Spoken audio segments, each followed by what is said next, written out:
kalatvlive. Kalatvlive machiegni pacho ma e odwa.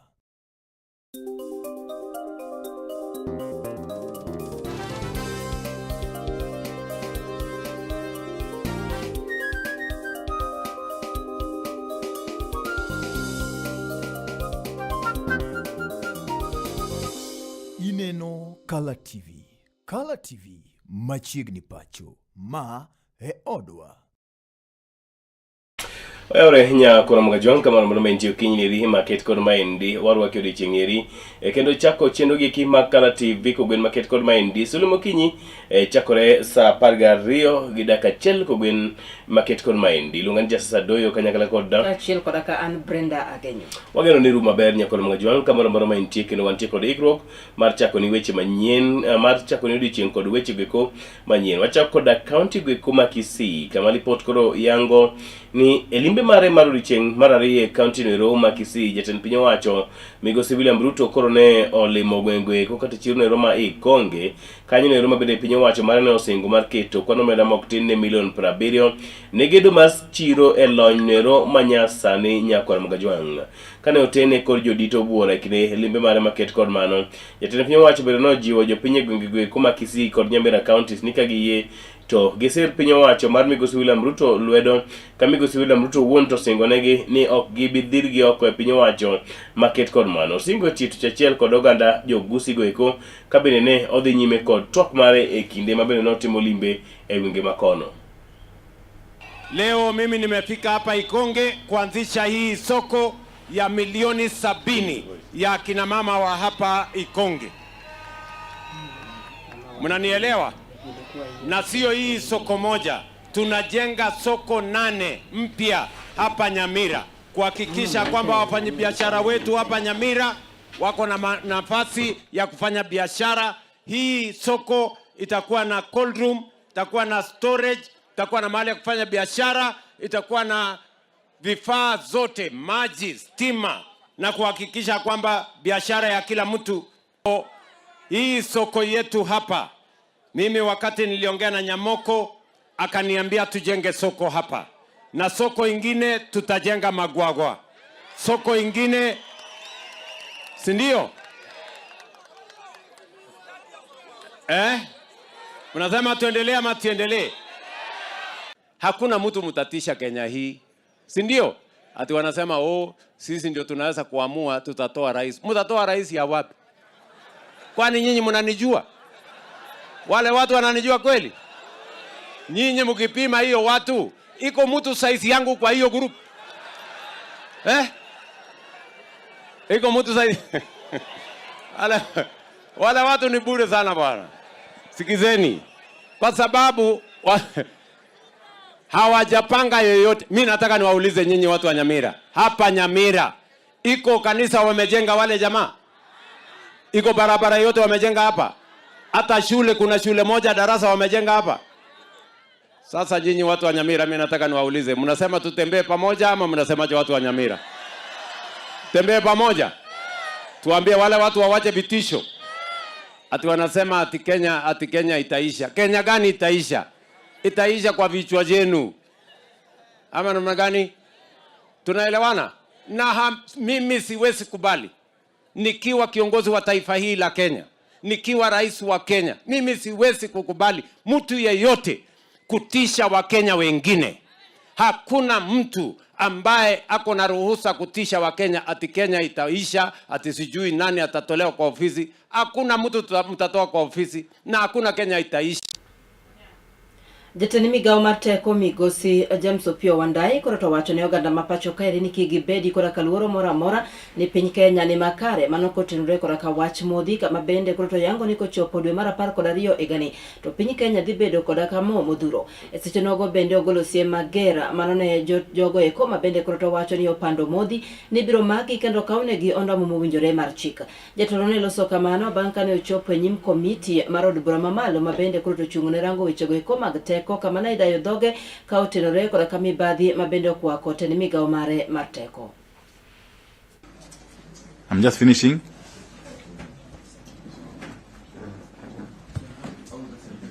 And so on and so forth. And there is Klaus Energy Station Sheriani Kilifi. So I can submit them, all those companies and the stations which have been acted upon by EPRA for one reason or another. Honorable Chair, let me address once again the issue of purported fuel shortages. You know, Honorable Chair, the fact that there is turmoil in the world market of petroleum products as a result of the war in Iran, every sensible person anticipates that there will be price increase. Every sensible consumer and trader, for that matter, suspects or imagines that there will be a price increase. So this triggers two actions on the part of consumers and on the part of business persons. On the part of consumers, Honorable Chair, it triggers panic buying. And that is what was evident in the weekend that has just passed, and previously in the weekend of Easter. It triggers panic buying. Some consumers, of course innocently, fearing that there will be shortages, so they fill their tanks, and that has a compounding effect. If you find a big number, a large number of vehicle owners filling their tanks, it has got a compounding effect. But it also triggers an action by the retailers and the OMCs. It is common sense. It is common sense, and the Honorable Barungu can tell you this.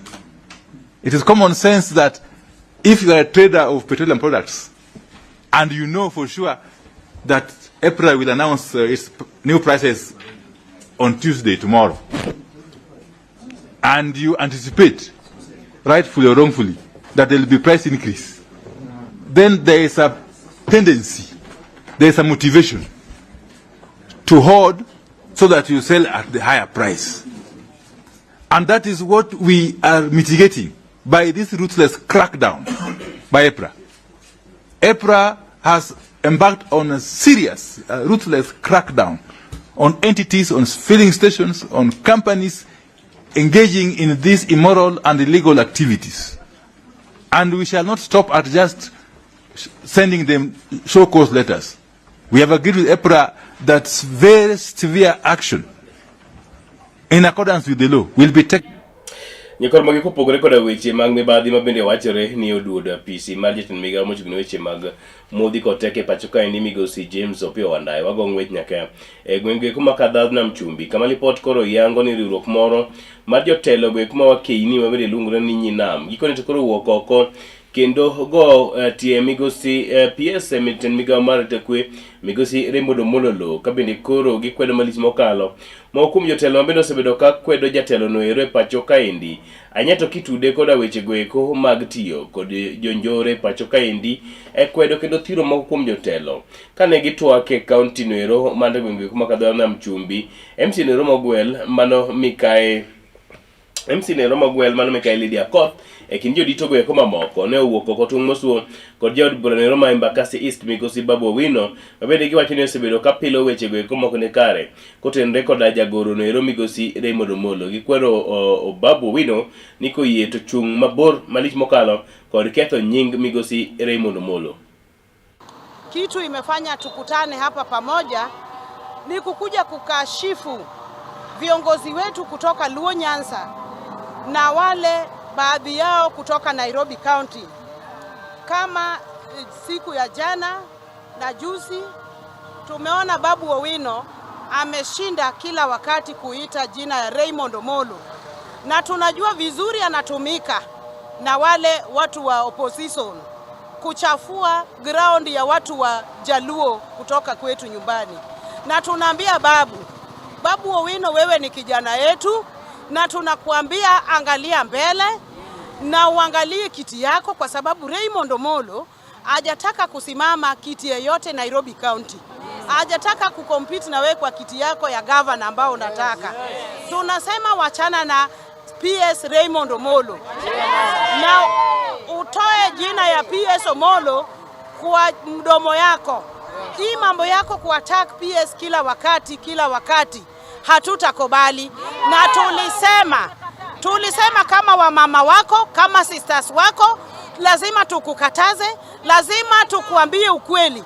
Kama unataka kiti ya Nairobi County, wachana na PS Raymond Omolo. PS hajasema anataka hata kiti yoyote. Hataki hata kukua kingpin yako. Na kama atakuwa kingpin ya Luo Nyanza, ni sisi wenyewe kama wananchi, kama Wajaluo ndio tutaamua. Lakini kwa saa hii wachana na PS Raymond Omolo afanye kazi yake. Tuliona juzi hata wajumbe wetu walikuwa wana attack PS Raymond Omolo. Na huyo Omolo amefanya kazi mingi sana huko nyumbani. Sasa sisi kama wamama tumeamua kusimama na yeye.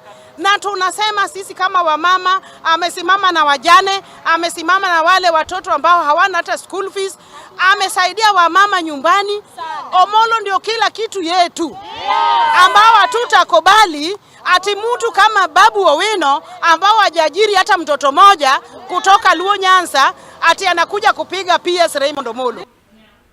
Moko kuom jotelo kawuok e gwenge ko mag Western Kenya koro to wuok oko tung' mosuo koda ka jotelo moko e pacho ka rita ahinya mago manie kweth makwedo piny owacho mabende osebedo ka loso marach e wi Laktar Raymond Omolo mabende en jagoro mongirore e tend migawo mar arita kwe. Jotelogo kama oting'o jalup gavana e kaunti ma Kakamega County Migosi Ayub Savula koro to owacho ne jotelogo mondo mi owere koda ka Migosi Raymond Omolo mondo mi oti tije ka giwacho ni osebedo ka otiyo maber to ahinya ne oganda e pacho kaeri. Kabende koro to gikwedo malich mokalo jogo madwaro mondo mi ogwe tao ka wacho ni gin jogo eko mabende koro to okoero kwe ka chielo koda ka ber ne oganda ma pacho ka. Fanya kazi na Rais William Samoei Ruto. Sinamna hiyo. Na yeye Ruto pamoja na aliyekuwa kinara wangu Raila Amolo Odinga tulikubaliana tuingie kitu inaitwa broad based. Sinamna hiyo. Sasa ile chama mbili ambayo inafaa hapa Likuyani inuke juu, ya kwanza ni ODM, ya pili ni UDA. Sinamna hiyo. Na hapa kwa UDA na ODM lazima tunapima. Namna hiyo.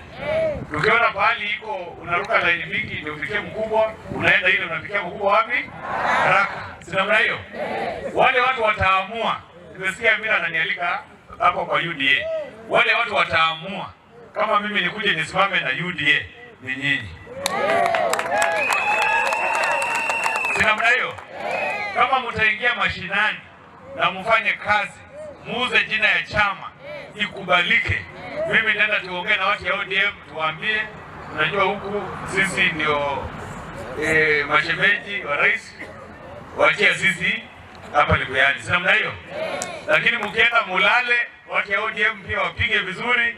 Mimi naambia Savula, unajua wewe umeingia UDA kabisa, lakini sasa tumepima hapa hii watu yako ya grassroots wakufanya kazi mzuri, wacha mimi niende wapi? ODM, si ndio? Si ndio mtaamua? Nyinyi ndio mtaamua. Si mimi nawapea support yote.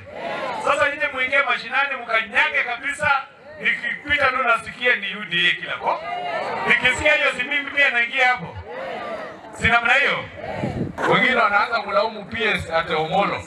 Ati PS Omolo organize groups wamenipiga. Sasa PS anatokea wapi kwa maneno yako? Huyo Omolo aachie tu afanye kazi yake. Ndivyo. PS afanye kazi yake, wanasiasa wafanye kazi yao. Ukina Kalonzo wanalaumu PS Omolo. PS is just coordinating national security, matters of national security. Wewe Kalonzo tafuta kura yako, wacha PS naye afanye kazi yake. Sio hivyo? Ama nyinyi mnataka namna gani? Sisi tunasema tuna PS Omolo afanye kazi yake because we want a peaceful general election. We only remaining with 1 year, 4 months to the general election. Hatutaki mchafuko ya maguns nini.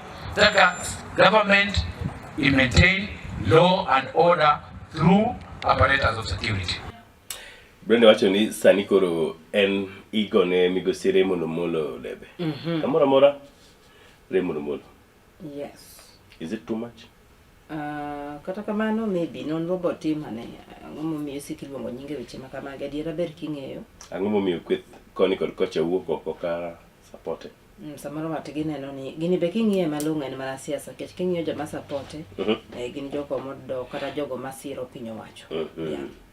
Nyakoro mogik machielo bende jaod bura noero mano mama kweni mano Mikae Susan Kiamba owuok oko kendo kwedo malich mokalo piny owacho mapacho kaendi kuom ne tiyo arietha kendo dhiro matek mokalo opposition kata jogo eko ma kwedo piny owacho ikini bende negi bago rally margi ka bende Susan koro wacho ni pisas mago bila ne otigo marach e dhiro matek mokalo kwetho ero mar migosi Rigathi Gachagua kod jogi kini mabende ne gitemo bago rally maket kod mano. Susan wacho ni ne ogogi kod tear gas kendo jonjore no ornegi mondo ne otirgi wach mabende ok gimor go kata matin. Giwacho ni ok gibi mor ka gidak kaka jotweche pinygi. One of the members of alternative government in this particular country, united opposition, through the Wiper Party, I wish to condemn in the strongest terms the kind of behavior we saw yesterday in Kikuyu. It was a barbaric act against the constitution and the abuse of the Kenyan person. I want to condemn in the strongest terms anybody who is involved in those goonism for this country. You stop it, or we make you stop it as Kenyans. That's the only option. We are requesting you, anybody, and we are talking to the Minister of Interior, to Majority Leader Kimani Ichung'wah, and anybody else who may have been involved in that mayor. This is unacceptable against the Kenyan Constitution, against human rights, and against human dignity. I think this country, this time, cannot sink that low. We cannot allow Kenya in this century sink that low. I looked at what was happening. I've been in South Sudan during the war, and that is the image I saw. So I wish to condemn that very seriously. And I want to tell Mokinyi, if you cannot manage the interior docket, kindly resign. We cannot accept impunity. We cannot accept impunity. Jalup Jakom Edwol mochung'ne tayo chenro mag yiero e pacho kaeri mano IEBC migosi Farim Arafat koro to wuok oko kendo medo chayo malich mokalo moko kuom jotelo e pacho kaeri to nyanya josiasa mabende koro to wacho ni osebedo ka koro to soyo wechego mag siasa e chenro mar duolno mar IEBC dhigo nyime sani mar ndiko oganda mondo mi obed jogo ombulu. Kane olose gwenge ko mag Tana River, jatlono koro to wacho ni ok gidwaro wechego mag siasa mondo mi odonjre, mondo mi ok gidwaro mondo mi josiasa koro to so wechego ko mag siasa e chenro makamano. Kabende koro to golo kwayo makende ne ten migepe duto ma pacho kaeri mondo mi owuog oko mar neno ni ochiwo negi sir ma owinjore mar neno ni gindiko kwan mathoth mar jogo ombulu. Wechego bende nosir koda ka jotelo mamoko mawuok e kaunti no mar Tana River ma bende ne ni kode. Tudumishe amani. Bila ya amani hakuna jambo lolote ambalo tutaweza kufanya. Sisi tukiwa kwenye tume tuko hapa kuwafanyia kazi na tunawaambia viongozi wetu wote, sahihi ni wakati wa kufanya voter registration.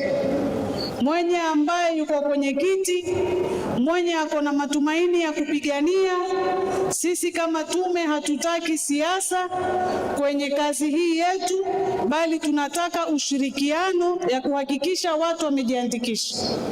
Na wakati ukifika, panapo uhai na majaliwa, ikiwa sasa ni rasmi watu kufanya siasa, si kila mmoja atajitetea.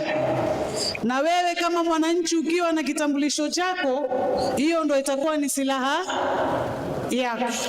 Kwa hivyo tafadhali dumisha amani na ujiandikishe kama mpigaji kura. zaidi ya 50% na kitambulisho lakini hujajiandikisha kura. Na hii ni shida kubwa sana, kwa sababu si Tana River peke yake. Ukienda Kilifi, ukienda Mombasa County, ukienda Kwale County, ukienda Lamu, ukienda Taita Taveta, namba ya costs ni kubwa kwa wapiga kura. Kwa kuchukua kitambulisho ni kubwa, lakini kwa wapiga kura ni kidogo. Tunataka kuchukua nafasi hii kusema, tafadhali nyinyi watu ambao tuko hapa kwetu Tana River, tuonyeshe mfano.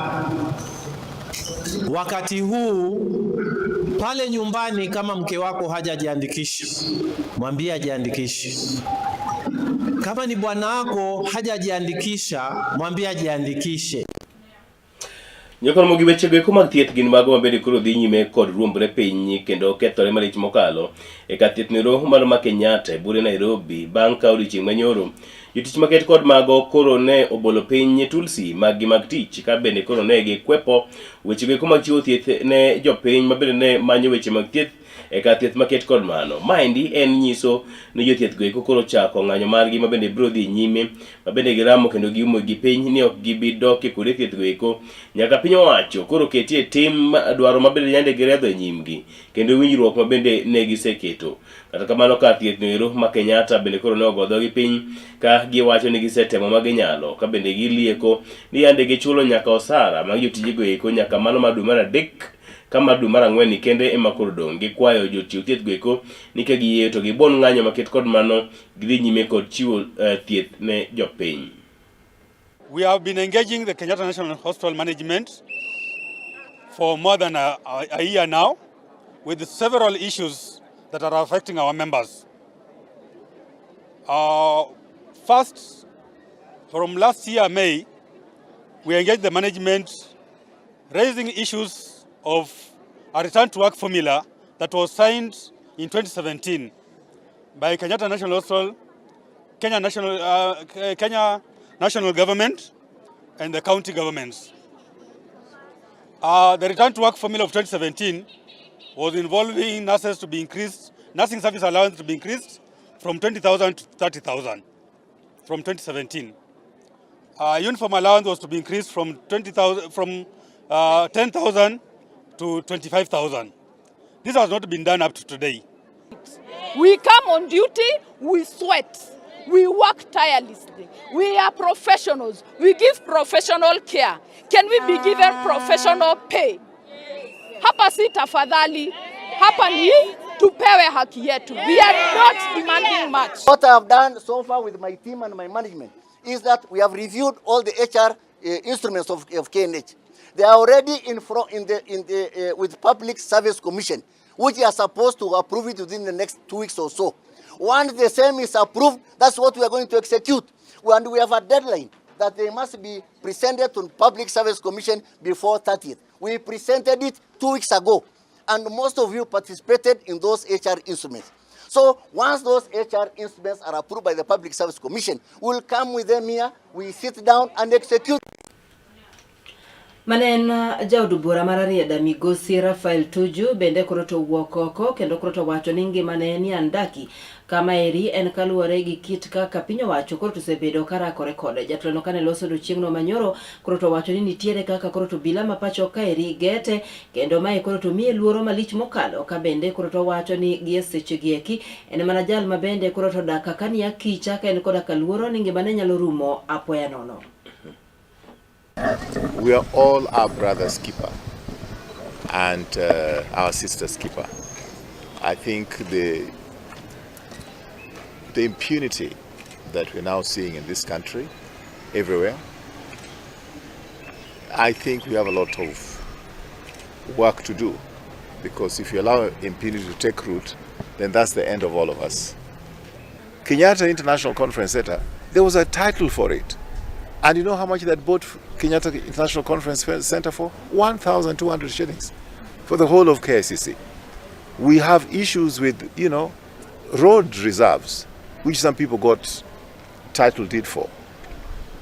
Now, even the title deed they got for my land has been set aside.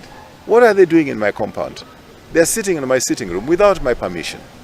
It is just absolute impunity, and Kenyans must rise against this. There are policemen in my Dari business park in Nairobi.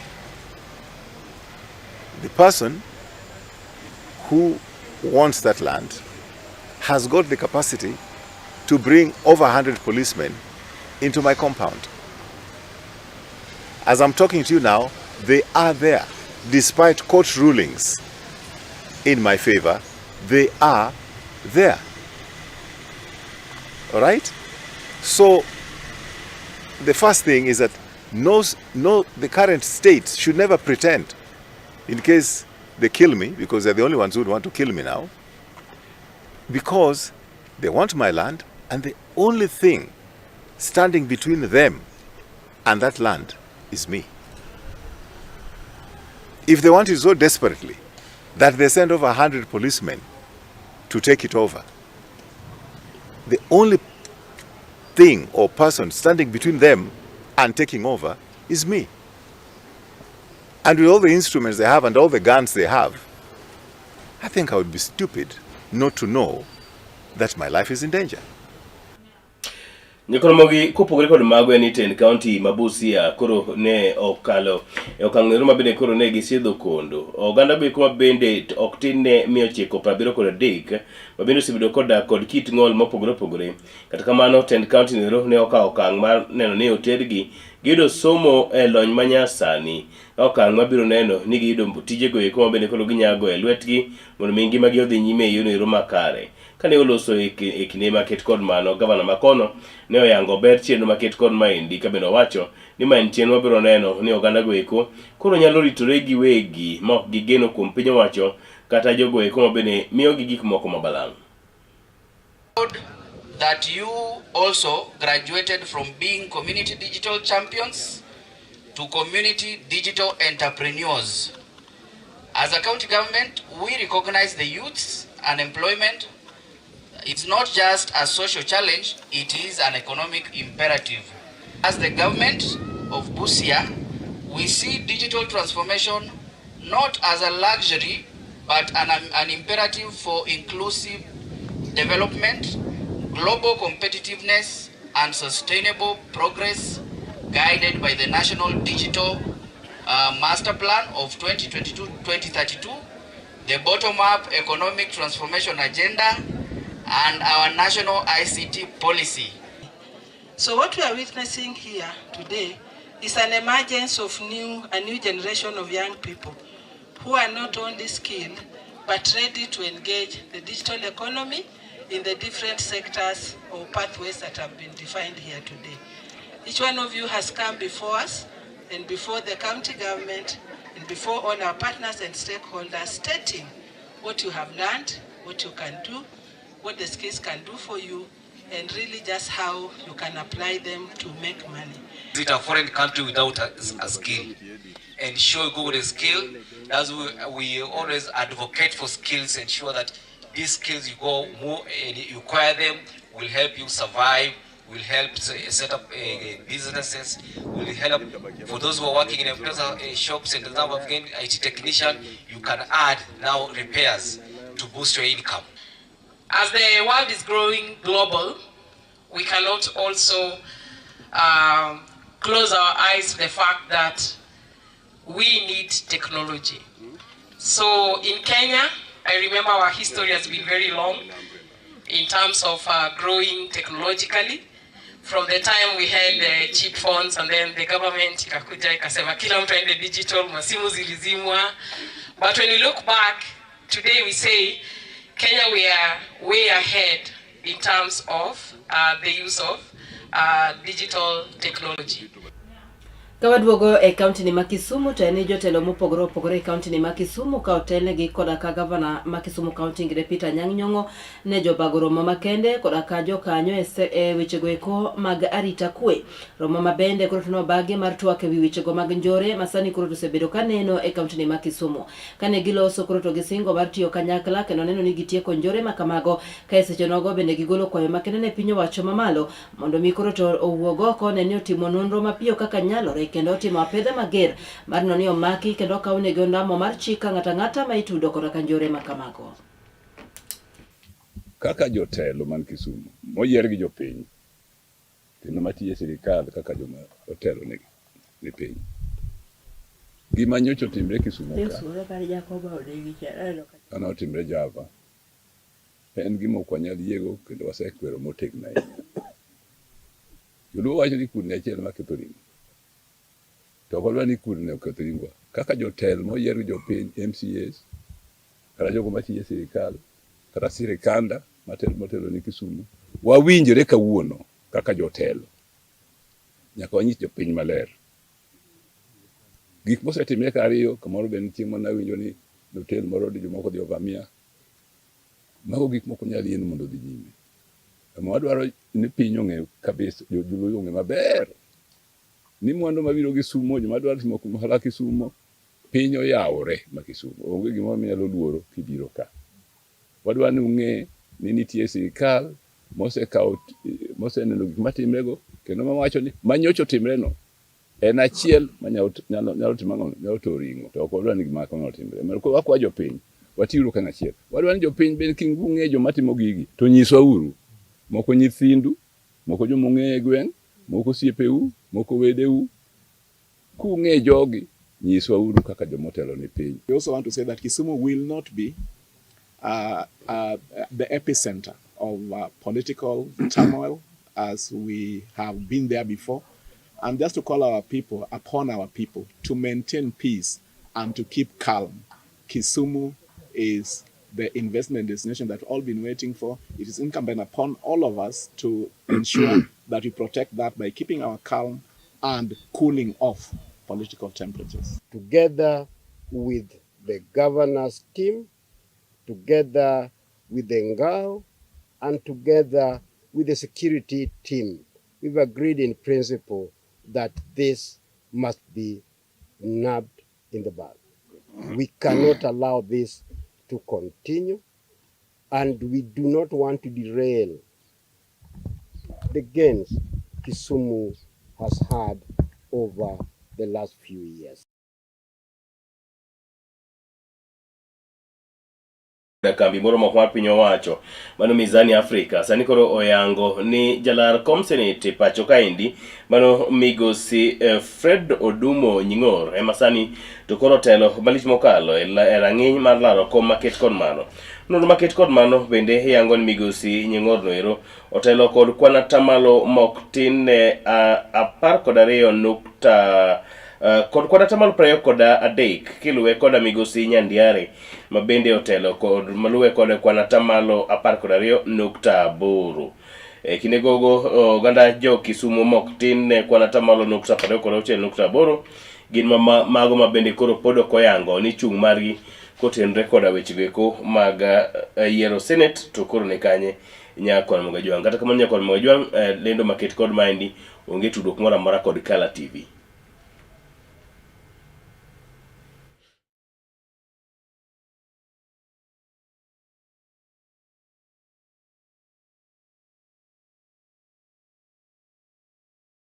Kawadi e kaunti ma Migori enie kinde mabende koro to riwruok mar jopuonj mar Nata bade makure ane jobago nyasi mane rwako jotelo manyien mayande ne gi yiero.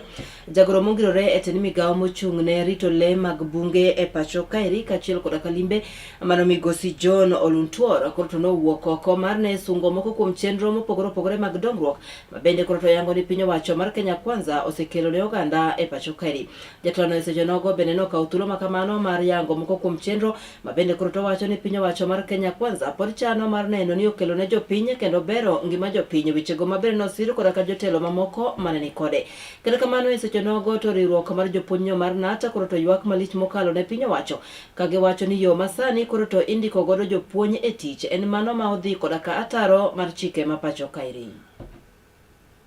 E kinde sidho ayanga kendo chiwo kondo ne jotelo mag jopuonj mane bor riwruok mar Kenya National Union of Teachers kata Nata e gwengego mag Kuria, jagoro mogirore migawo mar weche mag wuoth kaachiel kod le mag bungu migosi John Olontwa noyango ni kwe kendo oganda jo Migori kaachiel kod oganda jo Narok en mano mabende kuro biro bedo e yono maongirore kendo onge dong' chien kata dichiel. Oyango ma kaluwore koda ka pogruok e paro mabende thothne janeno e kind oganda jo Migori kaachiel kod oganda jo Narok ahinya to e kar chung' nogo ma Kuria East mabende thoth oganda wito ngimagi.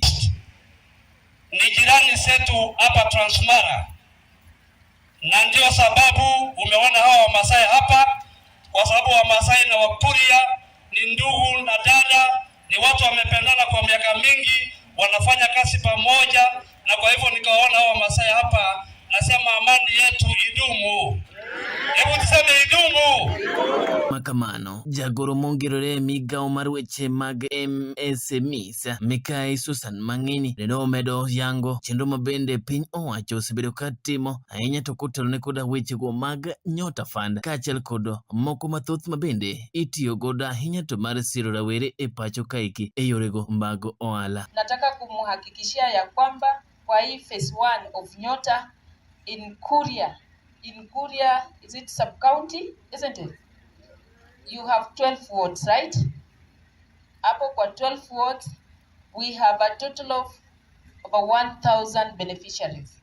Around 1,000 beneficiaries, wale ambao wamebenefit kutokana na business support component ambayo mlituona tukizunguka na rais tukikabidhi vijana wetu pesa za kufanyia biashara. Obedi ni jotelo gi ne medo sungo kendo yango gigo mabende piny owacho osetimo. Puonya ahinya te e bor riwruok margi mar Nata. Odi yango ni nitie fuok mar aduonglo maliche mokalo. Mano kama oting'o ndiko jopuonj. Gino mabende giyango ni ndiko jopuonj ok en mano bende koro idhi go e liete to chiwo barupe. Gino mabende koro giyango ni ok oluwore koda ka pend chike mago mag TSC. Who are with us today as Nat, we are looking forward to streamlining the employment process of teachers.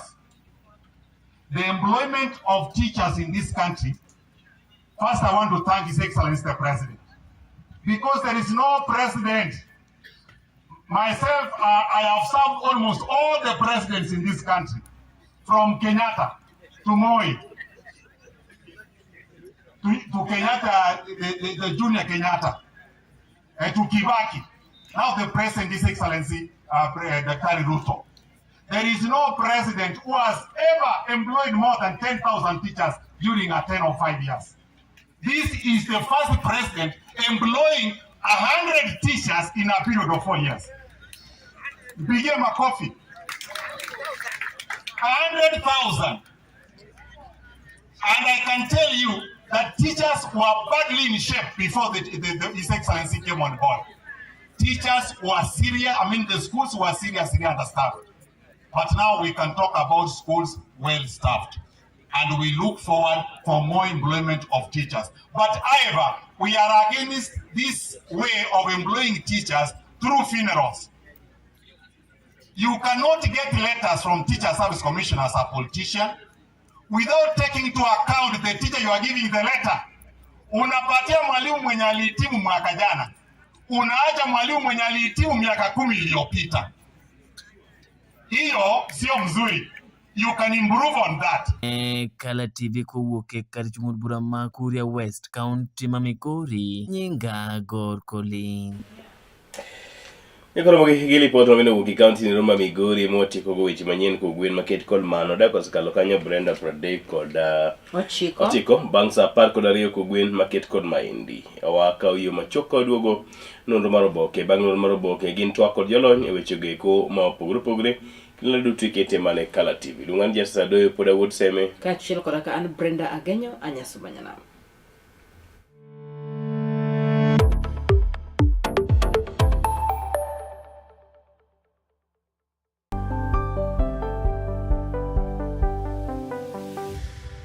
Piny koro tauru gi mare, emomiyo Color TV chako odiochiengi kod Sulwe Mokinyi. Kabende Sulwe Mokinyi menyo odiochiengi juma mangima. Kawachako kod weche manyien matuche kendo miyo ing'eyo gik matimore e tung piny koni kod kocha. Kabende warango kaka odiochiengi biro bedo e futo mar yamo e kor lwasi, nondo mar oboke, chal mar apeyni e kind mamoko mathoth. Bang'e to iyudo twak manimba kod jolony ma opogore opogore kanyakla kod kithor mar weche gweko ma opogore opogore. Wechego mag siasa, twak e weche ngima, somo, ohala e kind mamoko. Ema omiyo wuok tich nyaka tich abich itudori kod an Justus Adoyo kaachiel koda ka an Brenda Agenyo saa 12 okinyi nyaka saa 4 onyango mana e Color TV. Color TV machiegni pacho ma e odwa.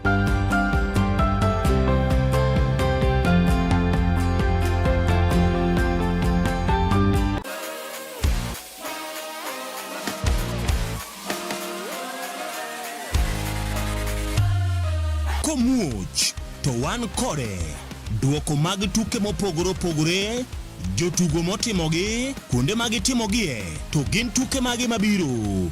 Mano emomiyo wan ka e chenro mar chal pewe tudri kodwa wuok tich nyaka tich abich saa 11 mar midhiambo nyaka saa 12 mar midhiambo, kama wanyisi motimore e pewe duto mana e Color TV.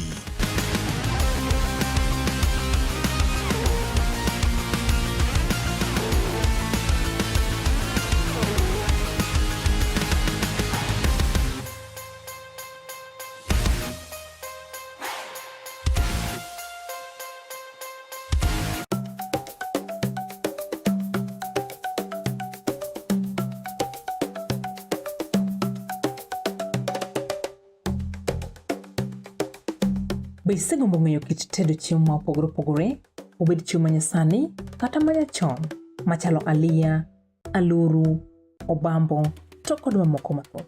Machiegni tet manimba, chenro miyudo tiegruok mathoth e weche mag jikon. Waseso jikondi kod chiemo mamit mit maweki nang'o lith lweti, kochakore crepes, cookies, ring abula, samosa molose rang'iny mamalo man kod ndhadhu mamit miwuoro e kind chiemo mamoko mathoth. Arni wapuonji loso nyaka kit math mamoko mayom kaka cocktail kod smoothies matieko riyo. Kik bayi, tudi koda juma ka juma mondo wated kanyakla. Chieng' tich ang'wen, chakre saa 5:30 nyaka saa 6 mar odiochieng'. Tet manimba, duoko duto ne penjo mag jikondi.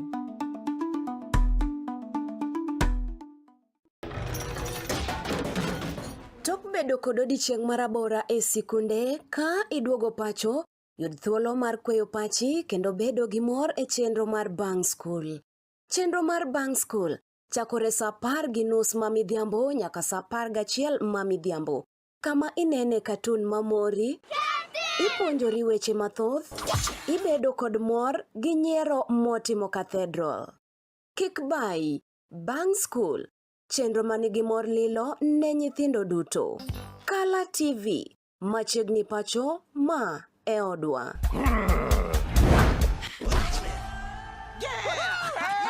I've fallen and I can't get up.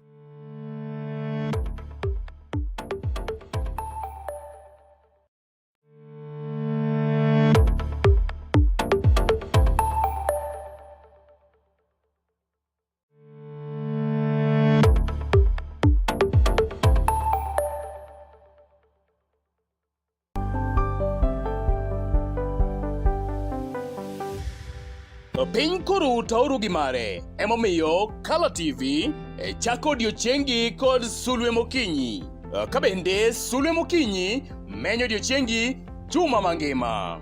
Kawachako kod weche manyien matuche kendo miyo ing'eyo gik matimore e tung piny koni kod kocha.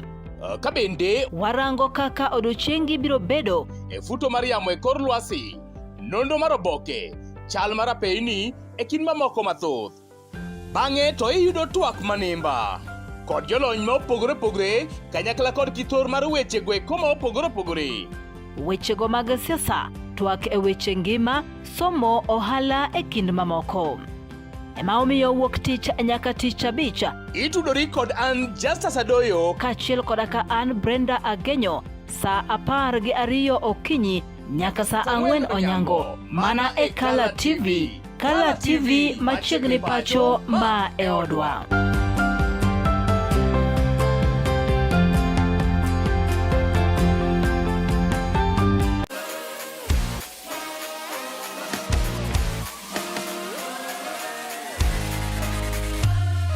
Komuoch to wan kode duoko mag tuke mopogore opogore, jotugo motimogi, kuonde magitimogie, to gin tuke magi mabiro. Mano emomiyo wan ka e chenro mar chal pewe. Tudri kodwa wuok tich nyaka tich abich saa 11 mar midhiambo nyaka saa 12 mar midhiambo, kama wanyisi motimore e pewe duto mana e Kala TV.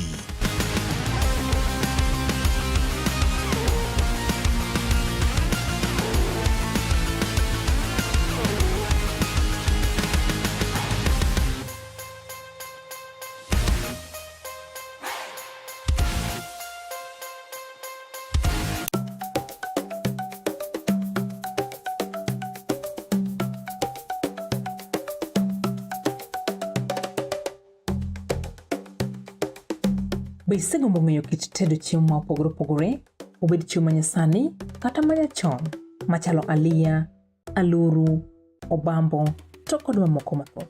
Machiegni tet manimba, chenro miyudo tiegruok mathoth e weche mag jikon. Waseso jikondi kod chiemo mamit mit mawuoyi kinang'o lith lweti. Kochakore crepes, cookies, ring abula, samosa molose rang'iny mamalo man kod ndhadhu mamit miwuoro e kind chiemo mamoko mathoth. Arni wapuonji loso nyaka kit math mamoko mayom kaka cocktail kod smoothies matieko riyo. Kik bayi, tudi koda juma ka juma mondo wated kanyakla. Chieng' tich ang'wen, chakre saa 5:30 nyaka saa 6 mar odiechieng'. Tet manimba, duoko duto ne penjo mag jikondi.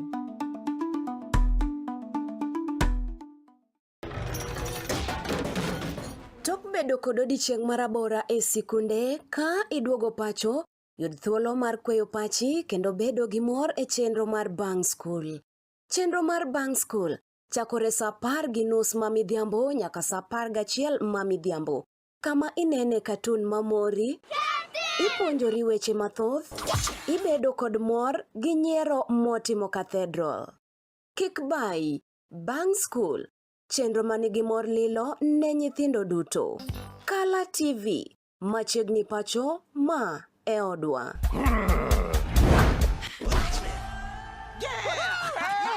I've fallen and I can't get up.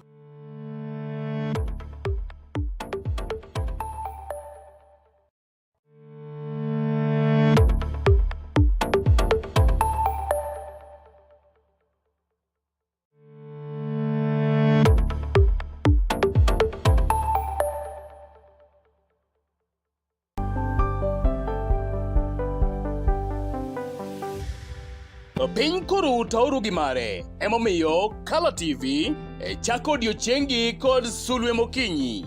Ka bende Sulwe Mokinyi menyo odiochiengi juma mangima.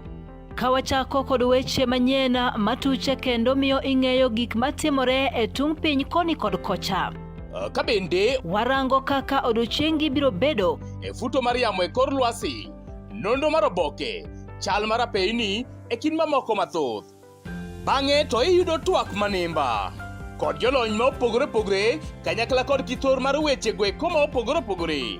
Wechego mag siasa, twak e weche ngima, somo, ohala e kind mamoko. Ema omiyo wuok tich nyaka tich abich itudori kod an Justus Adoyo kaachiel koda ka an Brenda Agenyo saa 12 okinyi nyaka saa 4 onyango mana e Kala TV. Kala TV machiegni pacho ma e odwa.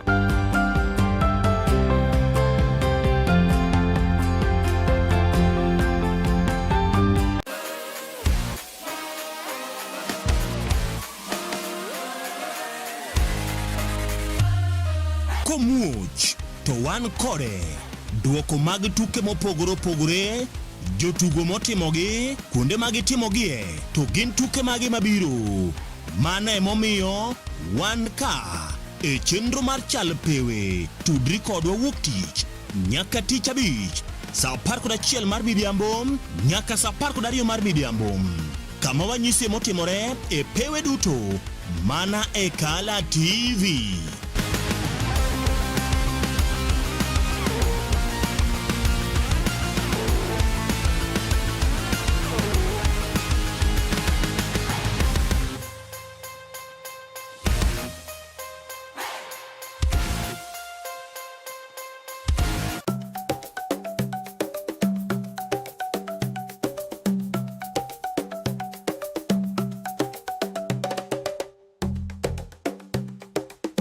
Be isegombo ng'eyo kit tedo chiemo ma opogore opogore, obed chiemo manyasani kata manyachon, machalo aliya, aluru, obambo, to kod mamoko mathoth? Machiegni tet manimba, chenro miyudo tiegruok mathoth e weche mag jikon.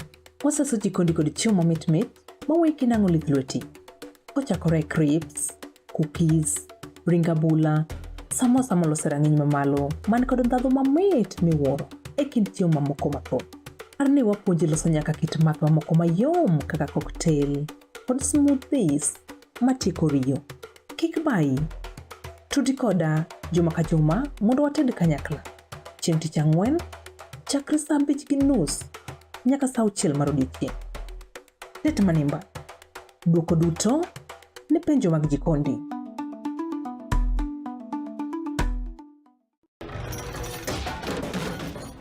Bedo kod odiechieng' marabora e sikunde ka iduogo pacho, yud thuolo mar kweyo pachi kendo bedo gi mor e chenro mar Bang School.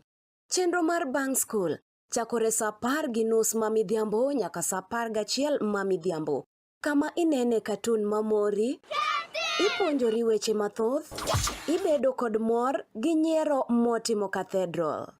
Kik bayi, Bang School, chenro manigi mor lilo ne nyithindo duto.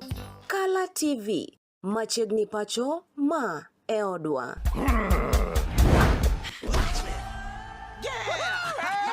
I've fallen and I can't get up.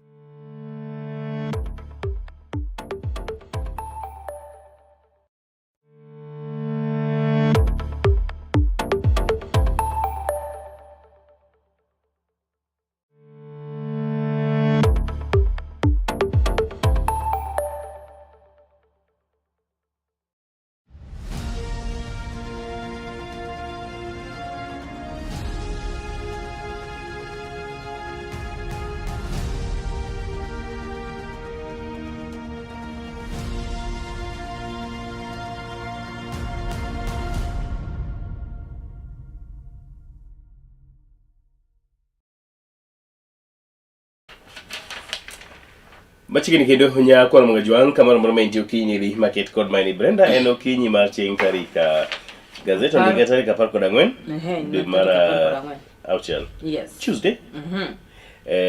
Wantie ka kod nonro mar oboke nyako mga juang moro ne mondo wami Okinyi ri market kod makata kamano wageno iru maber kamoro moro ma intie.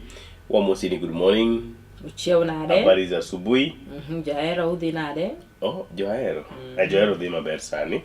Awinjo ni chude moko kuom gi nyoting'o badgi. Kowacho ni gisarenda. Wakwa ng'uon. Oh, gino gidwa tho. They don't fear killing other people. What did you say? They should not be forgiven.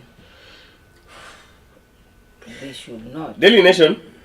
Ite mokwongo. I don't know. It wasn't me. Mano CS. Secret card.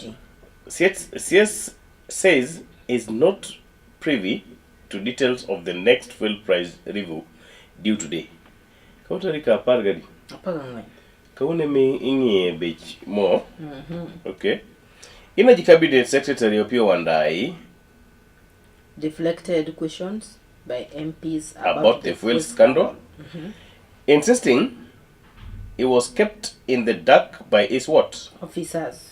Despite a flurry and correspondences replying, he didn't tell why the 3 senior officials resigned and vowing not to step aside as investigation continues. Yes. Wandai gokore ni okong'eyo weche miwacho ni mibadhi masani koro mieno apisi mare kabende wacho ni oko bi gwetao kinde manono dhi nyime e kinde go kuma jodito adek e migao mar energy e pacho kaendi Yande osegwetao. nye osegwetao. Tiponte kanyo mano mar migosi Wandai ka ochalo ng'at ma odhier nono. He's not aware. Yes. Ite mar ariyo Brenda. Ite mar ariyo wacho kanyo ni how costly legal error freed duo on death row. Kaka weche mag chik ne oketo thuolo joera moko ariyo, two men, okebe moko ariyo, two men sentenced to death. Actually kuno keto gi thuolo kaka do ong'ado buch nek. Miscarriage of justice. Case stemmed from violent robbery of a woman named Miss G in Vihiga County in 29. And then what? Two men? Okay. Two men sentenced to death for robbery with violence and gang rape have been freed after the Court of Appeal nullified their convictions on grounds that one of the High Court judges who had their first appeal lacked jurisdiction in criminal matters. Jal mane ong'ado negi bura mokwongo jang'ad buche ne onge kod lony e weche gweko. No kana criminal lakini si maybe piny owacho ema koro gowa piny kanyo. Kema koro gowa piny kanyo. And then ite mar adek osom report kotenore koda wach jok mabende ne ong'ad negi bura mar twech noero kata kamano ne do chako obuono bura maket kod mano. Ite mar adek confession of the grandmother addicted to betting since 2017. Grandmother? From what? From Nairobi's pipeline estate along income neighborhood. A woman sent us a scathing complaint about gambling addicted grandmother. The woman LM had got fed up with the fact that her mother, who is battling cancer, just won't stop gambling. Actually, jigo punda kata ikioseni yang to punda tiro daroga. Ite mar adek mar ang'wen en wach mar Wandaicha mane wasomo ite mokwongo. Some ite mar ang'wen kanyo kalo dhienye kanyo mogik piny kanyo nitie lendo. Ite mar abich momako wang'a en weche mago mag treasury. Treasury in race to end wastage. Migao mochung'ne weche mag omenda pacho kaendi treasury mamalo sani koro wacho ni giikre mar neno ni gichungo kaka itiyo kod omenda kendo onge omenda mabalang' mabiro lal.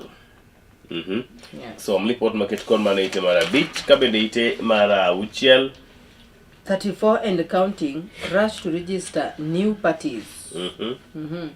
Billion of shillings from the exchanger and party nominations are at stake.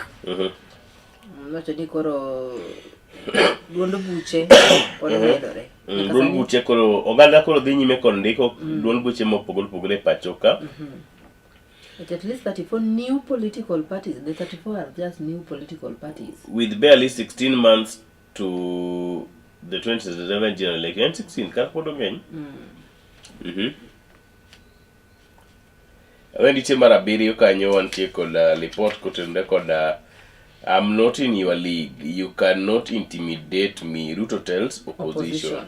Sani koro dhi enyo wach ne jogo eko mabende nitie United Opposition kakono gini ok an jal manie rang'iny ma untie, ok anyal duokora kodu, wedheu koda mos. Migosi William Ruto wuoyo koda migosi jogo eko ka moting'o migosi mane jalup jatend piny owacho machon, migosi Rigathi Gachagua kod jotelo mopogore opogore. Bathe kanyo Natembea is sabotaging project, says Murkomen. Murkomen sani koro wacho ni migosi Natembea osebedo kod kido noero mar thiro moko kuom dongruoge mabende piny owacho temo mar chwalo. Ite mar aboro bathe kanyo en lendo kod county government ma Kwale. Kaso bathe kanyo shock as 2 babies die after measles jab.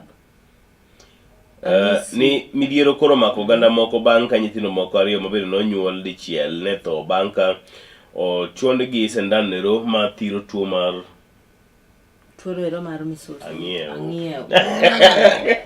I was waiting to see if you know how you call measles in the law. Justice relatives call for speedy investigation. Alice Mudhoni and Belinda Gatwiri, both young mothers from Kangeta in Meru County, arrived at Rosemeg Medical Clinic as strangers seeking routine immunization for their babies but left united in grief. Pole. Pole, sir. Koro gin nyithindogo are from different families. Good. Lendo ntie tembaro chiko itembara par kotende koda weche mag dongruok. Wacho kanyo ni Ruto men face accusations of undermining ODM opposition. ODM code opposition. Yes. Yeah, this makes sense. Niyo kanyo wapenjo migosi adumo uorni to wachore ni jo UDA okoluoro jo ODM to no wacho ni endo podo koneno to niyo kama Kairosa buyu eliel manye ntie kolwa. Yes. No wacho ni nyaka migi ang'owa. Nyaka migi luoro. Government officials and politicians accused of using police and goons and deploying state machineries and public resources to ramp up support for president re-election. So magi jotelo go mawachno mako ma jo ODM neno ni ochayogi. Deputy President Kithure Kindiki, Interior Cabinet Secretary Kipchumba Murkomen, Internal Security Principal Secretary Raymond Omolo, and National Assembly Majority Leader Kimani Ichung'wah. Gin masani koro emomiyo kara toto tiere. Chama par kod ariyo, Baby Pendo, 44 want charges against officers reinstated. Jimok tine pang'wen kod ang'wen dwaro ni bura mano makne apisa marobila mane onego nyathi miluongo ni Pendo cha koro buochi ochako ochung kendo. Former DPP Nordin Haji has preferred charges under the International Criminal Act against 12 senior police officers. Some report market kod mano kama makine ndalo machon nen jatend buche oganda mano migosi Nordin Haji dwaro ni obila mok tine 12 koro dhi nyime kod mako negi bura. Bath ite mara 12 kod 13 duto gin lendo nyakwar Magajwang. Ite mara 14 teachers to receive 1.5 billion pay for 2025 national exam duties. Tije mane gitimo kane gin kamoting'o rito penj, nono penj, poko chulgi? Maneno ni Ata ni pesa joni go beni miyo gemi immediately magitieko because no gikuri go beni bedo budgeted for. Onge wada. You point and remain mine. Teachers turn to school head to steer CBE. Idwaro ni jotend skunde masani koro ta ling'any mar kisomo manyien. Mar CBE. Ite mara 15. Ite mara 15 suspect hand vowed to punish girlfriend. On a story mar that 21-year-old lady was murdered. Suspects are vowed to punish girlfriend. Or punish, you know there's punishment and killings. Man, no, what you know the negi goes punishing. Man, give a suspect what he just wanted to punish the girl for leaving him. According to Mr. Stephen Koloman Okoth, a suspect in the killing of the college student Rose Benta Pondi, he visited his former girlfriend in Riyadh, Kisumu on April 5, 2026. The encounter would lead to disturbing events. Mr. Okoth said while at her house, he accessed her phone and saw WhatsApp messages exchanging as between Apondi and another man. The conversation, he said, alluded to wedding plans. Proceed. He told police that he left the house shortly afterwards, promising to return. Mr. Okoth said he sought out two strangers to punish Apondi. The two were reportedly given 500 What do you mean? Wait a minute. 500. Wait a minute. 500 bob? To butcher and slaughter? Manyisi kaka ji chandore okoka area. Wait a minute. Just 500 for the two. It means 250 Hold to on. 50. Not each. No, I thought it's 1,000. Read it. Mr. Okoth said he sought out two strangers to punish Apondi. The two were reportedly given 500 for the task. Wait a minute. 250. 250 to kill. There's something beyond this. Maybe this one was just this. I don't know, but even if 250 when you want to kill somebody, 250. It's too bad. After that. Later, Mr. Okoth contacted Apondi and persuaded her to step out, offering to escort her to a cyber cave. She set off around 3 p.m. As she approached the meeting point, 2 men emerged and forced her into a thicket. Mr. Okoth then went to her house with the neighbors saying they saw him around 4 p.m. He told police that he used Apondi's phone to send WhatsApp messages to her sister, informing her of the incident. Another message was sent to her boyfriend, then he fled. 6 days later, Mr. Okoth will lead police to Apondi's decomposing body. Why are they calling me Mr. Okoth? Polly, you got on Mr. Okoth, yeah. Mr. Yeah. This is not a gentleman. It's not a gentleman, so he doesn't deserve Mr. Mr. Maybe it's because he's the suspect. Okoth. Ite marafar koda uchi Brenda. Pajo somo Jundiko. Boke mabalang. Timbele kanyo. Ingi gimi no here. I don't know if you want me this one. How do you call it? Kamnio. Hey, ma kamnio. En bele kanyo tire kibe mono kanyo be mira sa ketalake.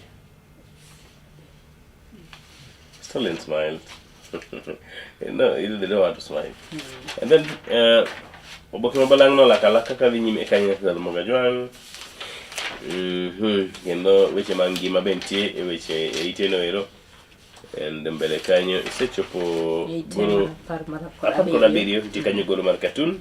Yes. Kamano no kanyo kantiere oganda ma bende oloso laini mararie ya ka gidhi public service office to ka gichopo to gido mana ka kom oketie koti man kanyo koti mantie service fee man corruption money man kanyo ni eboko mkanyo koro manyiso ka oganda jo Kenya chandore ka dhi manyo services kata kamano mondo I think this one shows near this guy will be unavailable when you don't have service fee, but when you deliver something, he appears. He appears.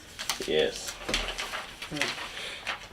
Obok makawuono ite mara par koda boro chieng' tarik 14 dwe mara ng'wen higa mar 2018, 11 people are killed as members of the outlawed Mungiki sect go into the rampage in Nairobi in 9 other towns.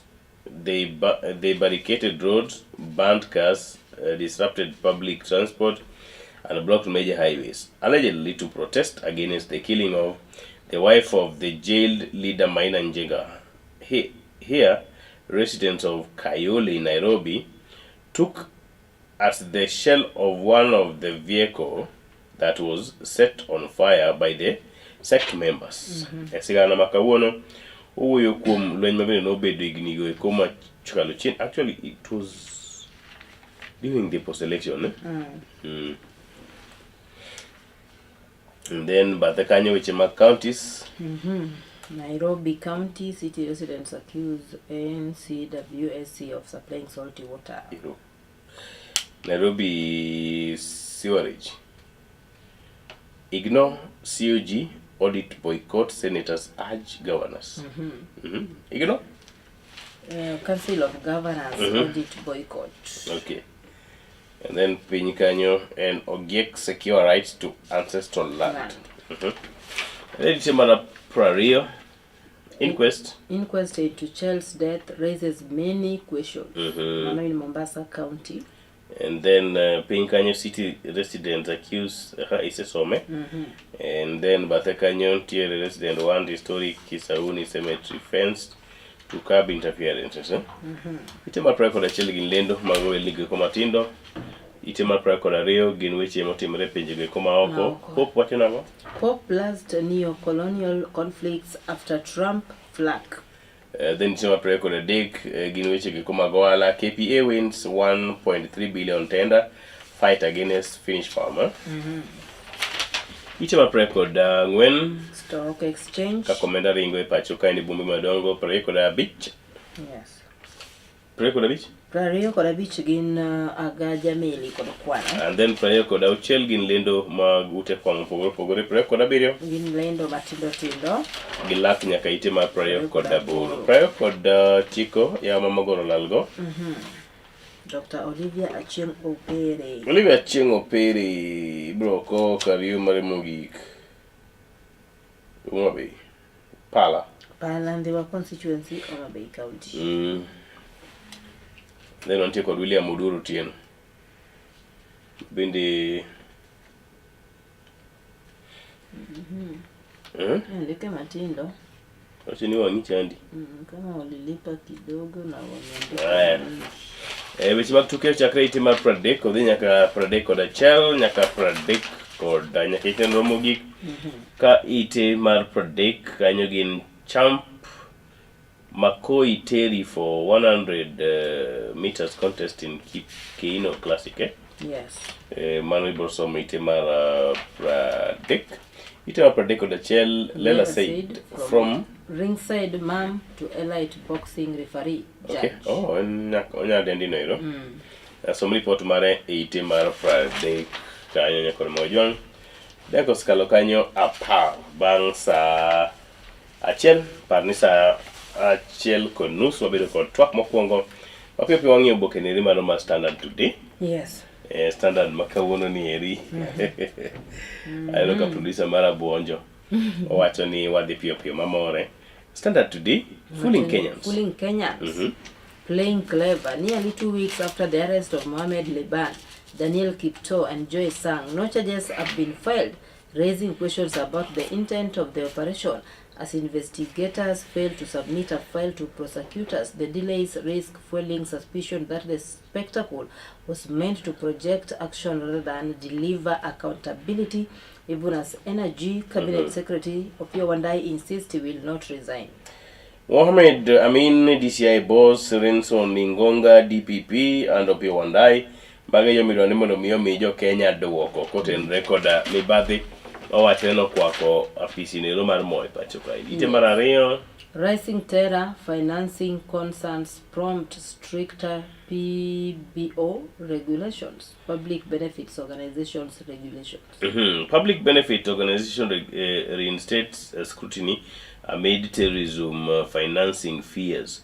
Migawo makit kod mano sani kod dwaro ni mondo mi onon matek malich mokalo weche go mag monj ma osikigo kuom oganda jo Kenya. Government introduces stricter regulations to enhance accountability, transparency, and sector oversight reforms. So mite emanite marariyo piny kanyo Nakuru. Love triangle turns deadly as man 49 allegedly hacks lover to death. Police in Bahati, Nakuru County have arrested the 49-year-old man in connection with the death of a woman. This is after I think it's after he found her in a compromising situation. Yeah, after he found her in a compromising situation with another man in her house. In her house. It's my house. Okay. Whatever. No. My house. So they were not staying together. Yes. To kelo okebe moro kare kanyo to sebuonde ni an man ka koda. Okay, fine. Egwenge kuma Eldoret ang'o matimre? Kimengich? Okay, Eldoret urges state action against political violence. Bishop of the Catholic Diocese of Eldoret, Dominic Kimengich, has urged the state agencies to restore order following incident of goons attacking politician leaders and perceived critics. And then Kericho Kochabe lecture hall collapse, 29 students injured. 27 students. At least 27 students from the University of Kabianga were injured after a structural failure in a 4-story lecture hall, triggering panic. I need to check on that because I have a your niece. And festival explores heavy emotional burdens learners carry in school.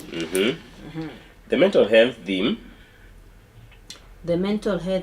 echoes in a mine titled Drowning on Dry Land by Salama School. The burden of academic pressure is explored in Voyage Savage by Monica Gas. Weche mag drama go ekonti ite mar adek to thuolo mari mondo mi rangi nyakon mga jwang ite mano mar ang'wen. I will not resign, says Wandai, as fuel import investigation drags drags on. Wandai Thiano owacho ni en ok obi gweta odhi Ugunja kech kome be nyose miyo ng'ato. Iparo nyalo gonyo jama teko. Chama nyanje. So much Wandai no ero ite mar ang'wen bathe kanyo be nitie Justice kanyo no day in court for fuel go says as probably remains incomplete. Multede kod wach maket kon mano. Thuolo mari mondo mi ng'inya kod mga jong ite mar abich, anxiety as Kenyans brace for new fuel prices. Panic. Jo Kenya koro chunygi go kibi. Chunygi koro gudo kindegi e kim ok ging'eyo gima biro timore kapo ni fuel biro bedo kata biro bedo ni onge. Then piny kanyo kata ite mar auchiel. DPP sued over exclusion of senior police officers in Baby Pendo trial. Directorate of Public Prosecution sani kodwani omak ochwal nyime bura. Nen police adi? The legal fight over Baby Pendo's 2017 killing has escalated as petitioners pushed for charges against senior police officers. They say this is necessary in pursuit of full accountability and justice. Anotipo kanyo mano ma Director of Public Prosecution Migosi Renson Igonga. And then in Nairobi kocha. Nairobi clergy, political leaders warn of rising hooliganism. Then piny kanyo which maksomo. Singishu pushes for UASU mano riwruok mar jopuonj mag kachilo kod jotije mag mbalariany. UASU pushes for appointment of UON vice chancellor. So mano ite no mar auchiel. Ite mar abiriyo, a mother's journey with autism and why early diagnosis is key. Miyo moro pimo wuoth mosewuotho kod tuo mar autism kendo kaka olero kaka kotimni nonro chon to ber. Atieno says her daughter was a calm baby, rarely crying and often content playing alone. The condition is characterized by delayed speech, difficulty in social interaction and repetitive behavior. En gi kido moko ma samoro oganda ma kawaida ok bedo go. Koro inya ng'iyo nyathini minyuolo ni to go chapni bogo baba mama tata dada moro chapni tindo ero kama chako bi baba akeni biyo tiga malo mama baba. It should be mama. It should be mama. Why? The first person mo interact go ngena. How comes gicha ko ge baba? Anditi. Mano ba dear. Yes. Baba. Mama. You breastfeed. Iti mara chiko kapo kwa beli gidi bete watch jo. Awege kanyo. Wacho kanyo ni Ruto on Gusii projects leads with the eye on 2027. Eten pinyo watch Migosi Ruto chwalo dongoroge mopogore gwenge ko mag Kisii. Ainya to kindegi ke makoro yiero kayo. Aneno ka jiero ko guti duto te mag yellow. Oda. Ite marapar. Wacho kanyo deductions dispute, nurses start strike at KNH, paralyze services. Wach dakteche ma Kenyatta National Hospital mochako ng'anyo cha ni ite marapar ka thuolo mar mondo mesom. Lutheran Evangelical Church leadership role land in court mano be nyalo somo. Then lendo ite marapar kod Vatican court orders probe into disappearance of fishermen in 2022. A court in Nakuru. Oh, ingani case na sabe? Okay.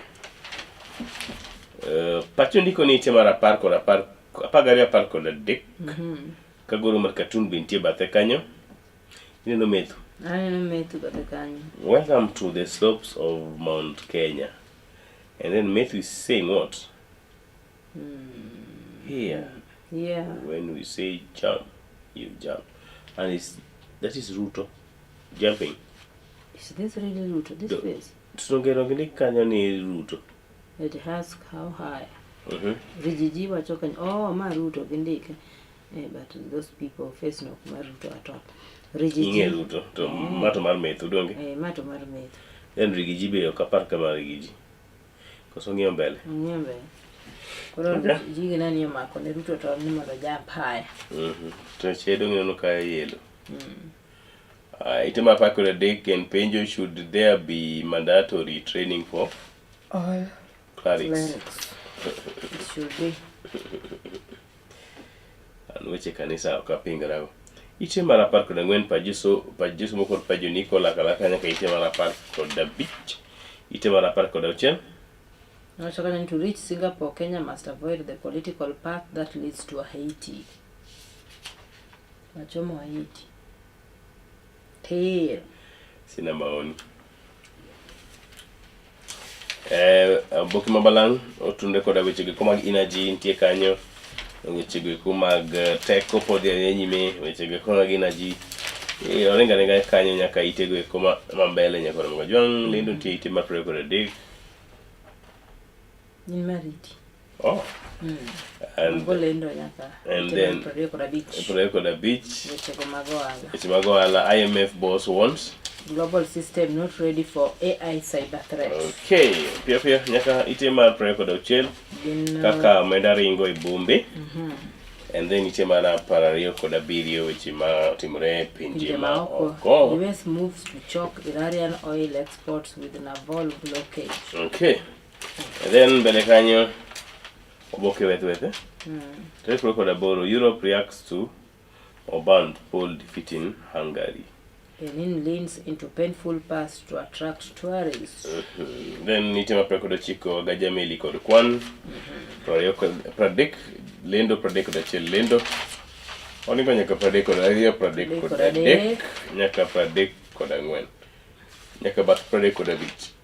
Jalo magoro lalgo bentite ma Pradek koda beach kanya Pradek koda chel lendo mag ute fwambo Pradek koda video which we okay.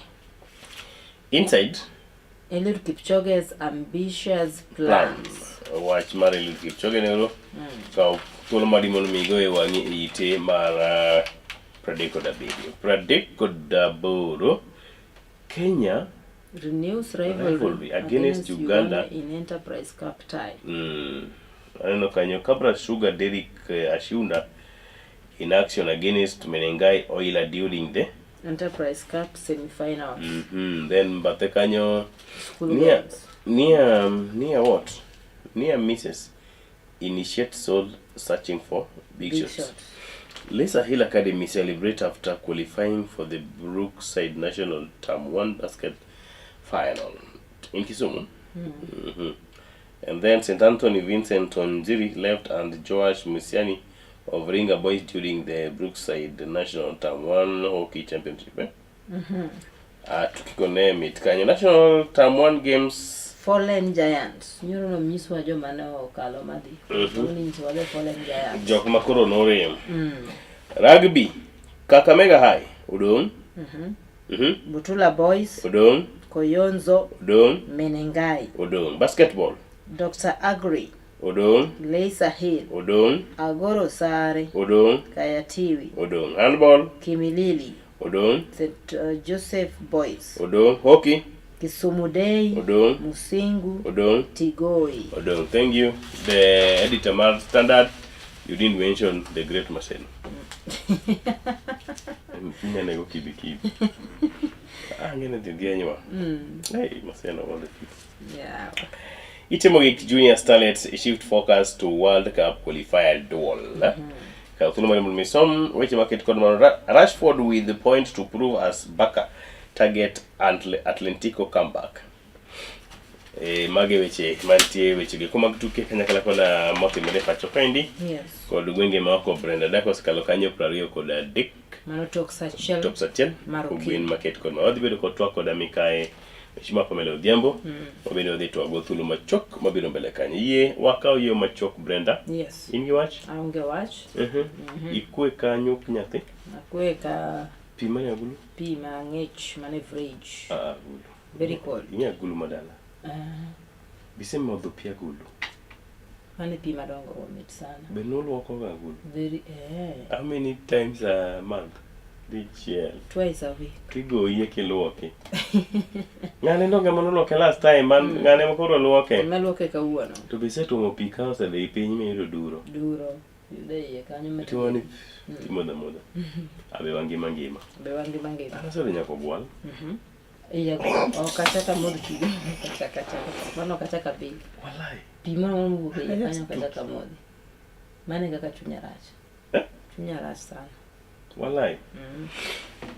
Weko wakaw thuolo ni kendo mondo waor ote ne Dr. James Nyikal mos kuom wuto wuon mare. Yes. Jaduong' Eliud Nyikal bende no wito ngimane kane wadonjo giko dira nieri.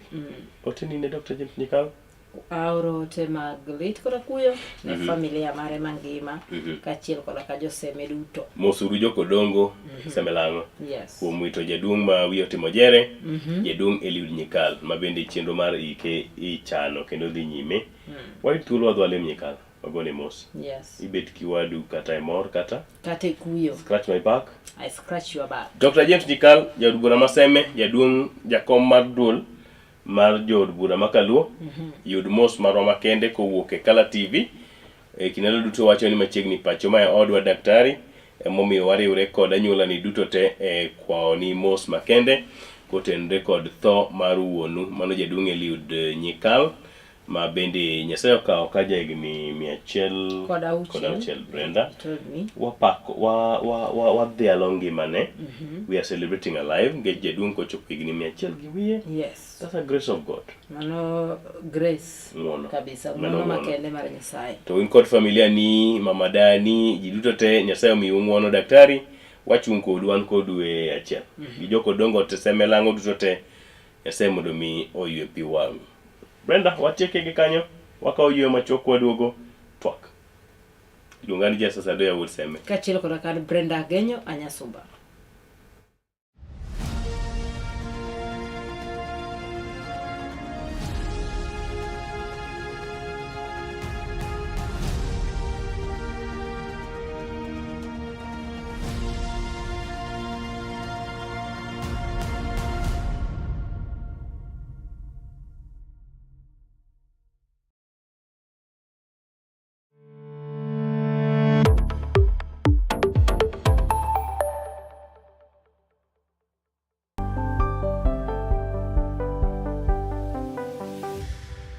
Piny koro tauru gi mare, emomiyo Kala TV chako odiochiengi kod Sulwe Mokinyi. Ka bende Sulwe Mokinyi menyo odiochiengi juma mangima. Ka wachako kod weche manyien matuche kendo miyo ing'eyo gik matimore e tung' piny koni kod kocha. Ka bende warango kaka odiochiengi biro bedo e futo mar yamo e kor lwasi, nonro mar oboke, chal mar apeyni e kind mamoko mathoth. Bang'e to iyudo twak manimba kod jolony ma opogore opogore kanyakla kod kithor mar weche gweko ma opogore opogore. Wechego mag siasa, twak e weche ngima, somo, ohala e kind mamoko. Ema omiyo wuok tich nyaka tich abich itudori kod an Jasa Sadoyo kachiel koda ka an Brenda Agenyo saa 12 okinyi nyaka saa 4 onyango mana e Kala TV. Kala TV machiegni pacho ma e odwa.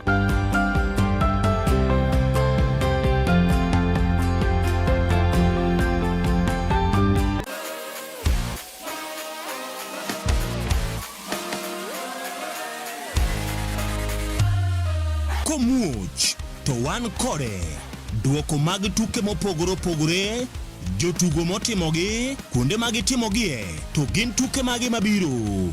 Mana emomiyo wan ka e chenro mar chal pewe. Tudri kodwa wuok tich nyaka tich abich saa 11 mar midhiambo nyaka saa 12 mar midhiambo, kama wanyisi motimore e pewe duto mana e Kala TV.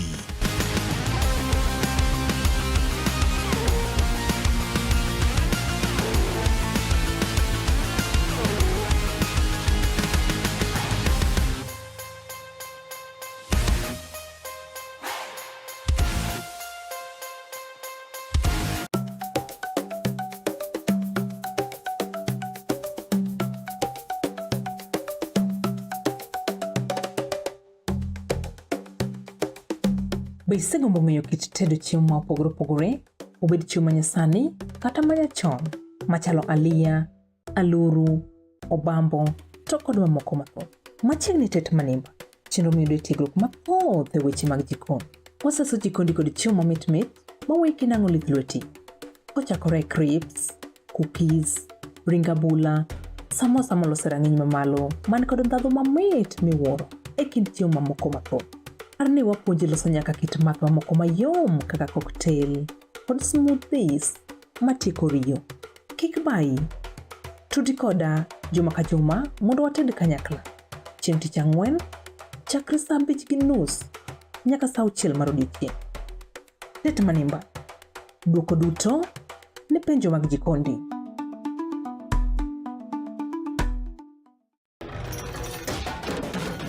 Tok bedo kod odiechieng' marabora e sikunde ka iduogo pacho, yud thuolo mar kweyo pachi kendo bedo gi mor e chenro mar Bang School. Chenro mar Bang School chakore saa 10:30 ma midhiambo nyaka saa 11 ma midhiambo. Kama inene katun mamori, ipuonjori weche mathoth, ibedo kod mor gi nyiero motimo cathedral. Kik bayi, Bang School, chenro manigi mor lilo ne nyithindo duto. Kala TV, machiegni pacho ma e odwa.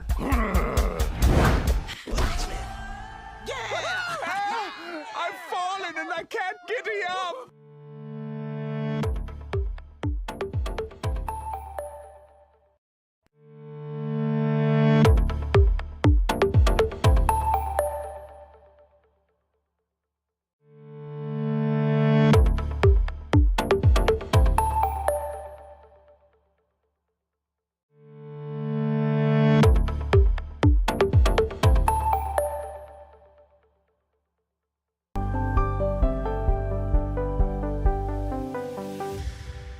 Piny koro tauru gi mare, emomiyo Kala TV chako odiochiengi kod Sulwe Mokinyi. Ka bende Sulwe Mokinyi menyo odiochiengi juma mangima. Kawachako kod weche manyien matuche kendo miyo ing'eyo gik matimore e tung piny koni kod kocha. Ka bende warango kaka odiochiengi biro bedo e futo mar yamo e kor lwasi, nonro mar oboke, chal mar apeyni e kind mamoko mathoth. Bang'e to iyudo twak manimba kod jolony ma opogore opogore kanyakla kod kithor mar weche gweko ma opogore opogore. Wechego mag siasa, twak e weche ngima, somo, ohala e kind mamoko. Ema omiyo wuok tich nyaka tich abich itudori kod an Justus Adoyo kaachiel koda ka an Brenda Agenyo saa 12 okinyi nyaka saa 4 onyango mana e Kala TV. Kala TV, machiegni pacho ma e odwa.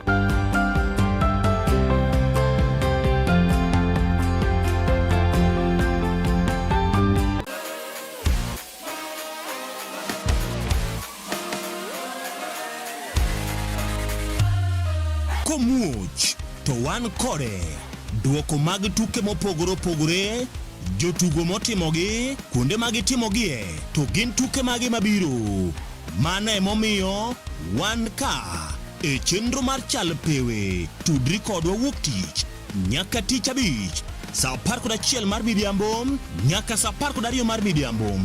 Kama wanyisi motimore e pewe duto mana e Kala TV.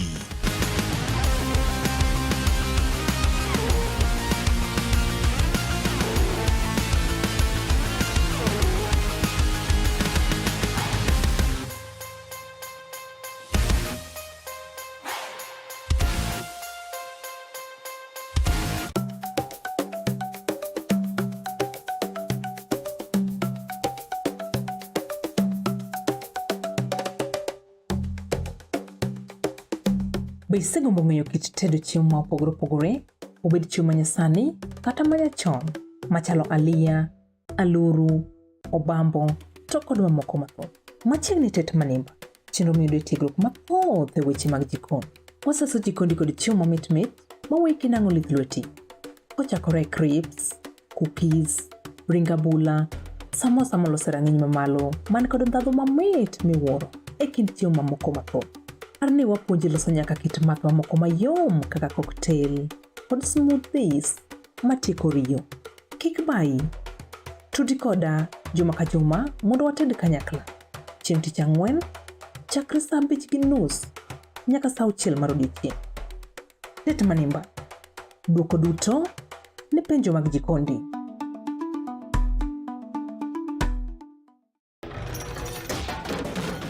Tok bedo kod odiechieng' marabora e sikunde ka iduogo pacho, yud thuolo mar kweyo pachi kendo bedo gi mor e chenro mar Bang School. Chenro mar Bang School chakore saa 10:30 ma midhiambo nyaka saa 11 ma midhiambo. Kama inene katun mamori, ipuonjori weche mathoth, ibedo kod mor gi nyiero motimo cathedral. Kik bayi, Bang School, chenro manigi mor lilo ne nyithindo duto. Kala TV, machiegni pacho ma e odwa.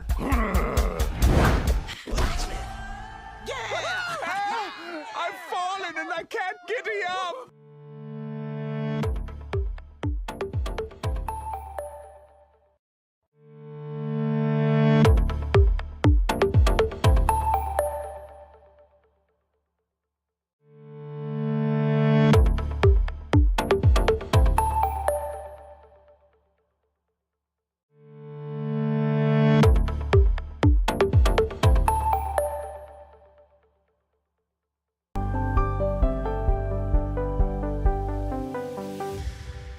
Piny koro tauru gi mare, emomiyo Kala TV chako odiochiengi kod Sulwe Mokinyi.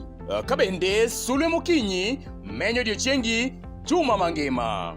Kawachako kod weche manyien matuche kendo miyo ing'eyo gik matimore e tung piny koni kod kocha. Ka bende warango kaka odiochiengi biro bedo e futo mar yamo e kor lwasi, nonro mar oboke, chal mar apeyni e kind mamoko mathoth. Bang'e to iyudo twak manimba kod jolony ma opogore opogore kanyakla kod kithor mar weche gweko ma opogore opogore. Wechego mag siasa, twak e weche ngima, somo, ohala e kind mamoko. Ema omiyo wuok tich nyaka tich abich itudori kod an Justus Adoyo kaachiel koda ka an Brenda Agenyo saa 12 okinyi nyaka saa 4 onyango mana e Kala TV. Kala TV machiegni pacho ma e odwa.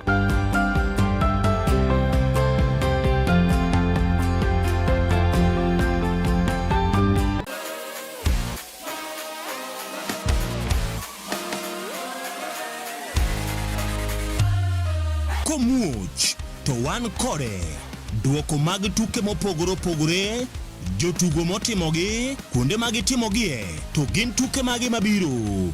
Mano emomiyo wan ka e chenro mar chal pewe. Tudri kodwa wuok tich nyaka tich abich saa 11 mar midhiambo nyaka saa 12 mar midhiambo, kama wanyisi motimore e pewe duto mana e Kala TV.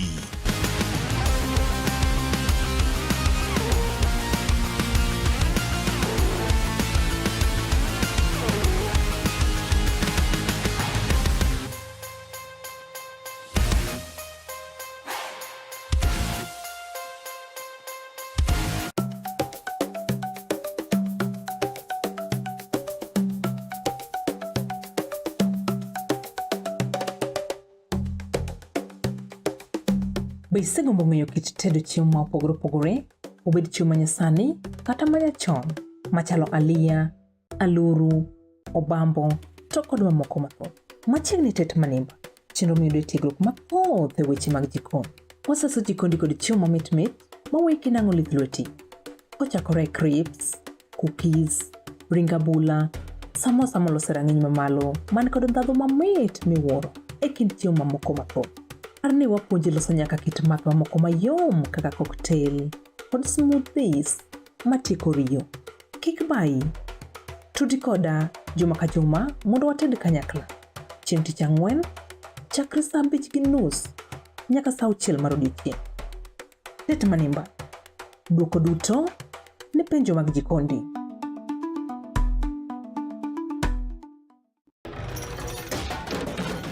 Tok bedo kod odiechieng' marabora e sikunde ka iduogo pacho, yud thuolo mar kweyo pachi kendo bedo gi mor e chenro mar Bang School. Chenro mar Bang School chakore saa 10:30 mamidhiambo nyaka saa 11 mamidhiambo. Kama inene katun mamori, ipuonjori weche mathoth, ibedo kod mor gi nyiero motimo Cathedral. Kik bai, Bang School, chenro manigi mor lilo ne nyithindo duto. Kala TV, machiegni pacho ma e odwa.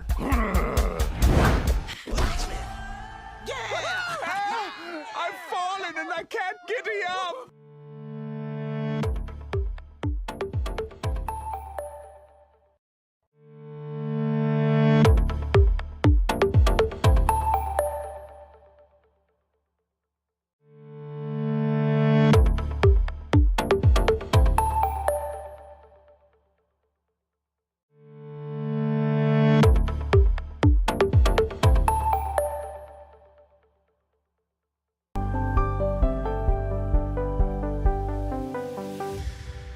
Piny koro tauru gi mare, emomiyo Kala TV chako odiochiengi kod Sulwe Mokinyi. Kabende Sulwe Mokinyi menyo odiochiengi juma mangima. Kawachako kod weche manyien matuche kendo miyo ing'eyo gik matimore e tung piny koni kod kocha. Kabende warango kaka odiochiengi biro bedo e futo mar yamo e kor lwasi, nonro mar oboke, chal mar apeyni e kind mamoko mathoth. Bang'e to iyudo twak manimba kod jolony ma opogore opogore kanyakla kod kithor mar weche gweko ma opogore opogore. Wechego mag siasa, twak e weche ngima, somo, ohala e kind mamoko. Ema omiyo wuok tich nyaka tich abich itudori kod an Justus Adoyo kaachiel koda ka an Brenda Agenyo saa 12 okinyi nyaka saa 4 onyango mana e Kala TV. Kala TV machiegni pacho ma e odwa.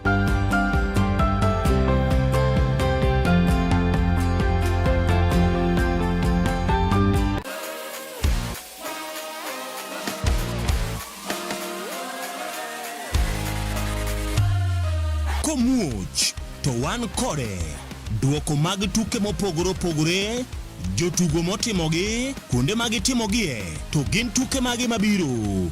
Mana emomiyo wan ka e chenro mar chal pewe, tudri kodwa wuok tich nyaka tich abich saa 11 mar midhiambo nyaka saa 12 mar midhiambo, kama wanyisi motimore e pewe duto mana e Kala TV.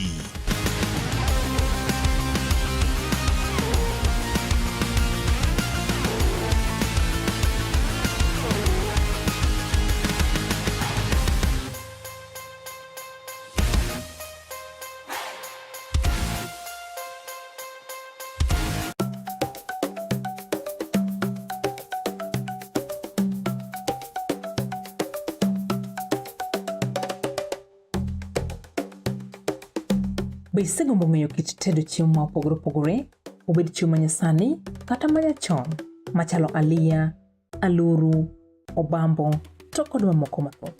Machiegni tet manimba, chenro miyudo tiegruok mathoth e weche mag jikon. Waseso jikondi kod chiemo mamit mit maweki nang'o lith lweti. Kochakore crips, cookies, ring abula, samosa molose rang'iny mamalo man kod ndhadhu mamit miwuoro e kind chiemo mamoko mathoth. Arni wapuonji loso nyaka kit math mamoko mayom kaka cocktail kod smoothies matieko riyo. Kik bai, tudi koda juma ka juma mondo wated kanyakla. Chieng' tich ang'wen, chakre saa 5:30 nyaka saa 6 mar odiochieng'. Tet manimba, duoko duto ne penjo mag jikondi.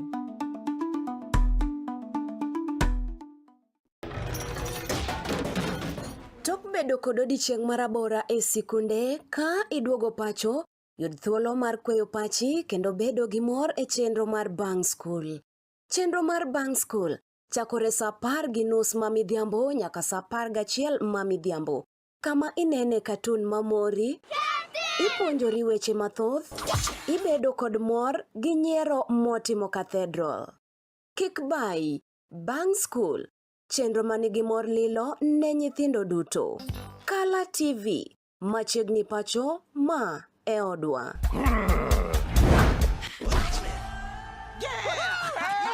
I've fallen and I can't giddy up.